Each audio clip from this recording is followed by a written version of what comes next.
имаме необоримо доказателство за това, че в 24% от всички секционни избирателни комисии имаме установени нарушения. Село Бело поле в Благоевград, което виждате на картата в момента, има 611 жители по настоящ адрес, но на това село са получили 9300 бюлетини. Когато сметнем в цялата страна разликата между населението по ГРАО и бюлетините, които са получени, се установява, че са получени 220 000 бюлетини повече в такива населени места. Това са гласове за ДПС и ГЕРБ. Отделно, наше проучване доказа съществуването на 1 207 330 мъртви души на територията на цялата страна. Вие ще видите как член на секционна избирателна комисия успява пред камерата да къса отрязъците на бюлетините, което доказва всъщност, че тези бюлетини са допълнително поставени в кутията.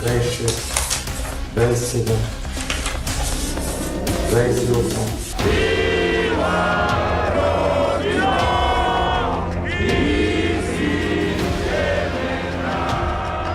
Много искам да благодаря на всички. Вижте колко много хора се събрахме в сърцето на Европа. Да покажем, че ние няма да си дадем така страната.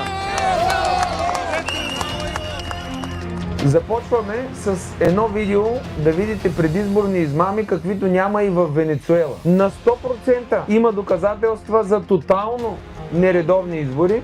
Значи, щом има толкова хора, които са готови да дадат сърцето си за България, аз съм сигурен, че ние ще успеем. Благодаря ви на всички, обичам ви! Преди минути Централната избирателна комисия взе и окончателното решение. Влиза и Величие,